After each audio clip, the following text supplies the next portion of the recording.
Ito ay rated SPG, striktong patnubay at gabay ng magulang ang kailangan. Isang mapagpalang araw, mga kapamilya, magkakamatayan na kung magkakamatayan. Yan ang ipinangako ni Ramon sa kanyang sarili matapos niyang malaman ang katotohanan tungkol sa ginawang pagtatarantado sa kanila ni David. Uuwing lasing si Rigor at muli silang magkakabangayan ni Tinding. Ipinakita niya kay Tinding ang mga sugat na ginawa umano ng demonyo nitong apo na si Tanggol.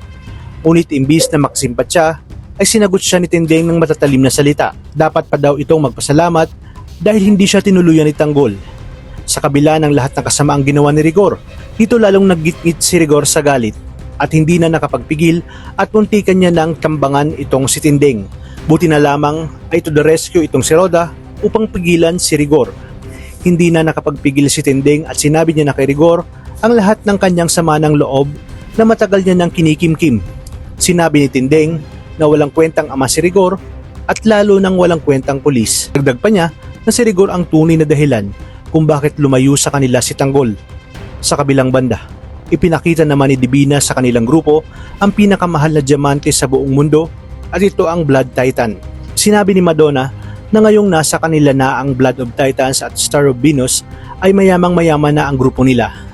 Wika naman ni Tanggol na alam niyang maraming tao ang magkaka-interes sa hawak nilang mga diamante at gagamitin niya ang kanilang negosyo upang mahanap ang kanyang tunay na amang si Ramon. Samantala, halos hindi makapaniwala si Ramon dahil sa kanyang mga nalaman. Bigla siyang napahinto at inipon lahat ng kanyang galit. Hindi siya makapaniwala na ang itinuring niyang anak ay hindi pala ang tunay na Tanggol. Dahil dito ay nagwala si Ramon at hindi niya talaga matanggap na niloko siya sa pagkatao ng sarili niyang anak. Wala siyang ibang gustong mangyari kundi makapaghiganti kay David. Sa kanyang paglabas ay nasa lubong siya ng kanyang papang si Don Julio. Nagtanong si Don Julio kung ano ang nangyayari, ngunit hindi pa rin makasagot si Ramon at naggingit-ngit sa galit. Maya-maya pa ay ipiniliwanag niya kay Don Julio na hindi nito tunay na apo ang Tanggol na ipinakilala sa kanila ni Olga at ang taong kasama nila sa mansyon ay walang iba kundi ang anak ng Rigor na si David. Laking gulat naman ni Don Julio sa mga isiniwalat ni Ramon.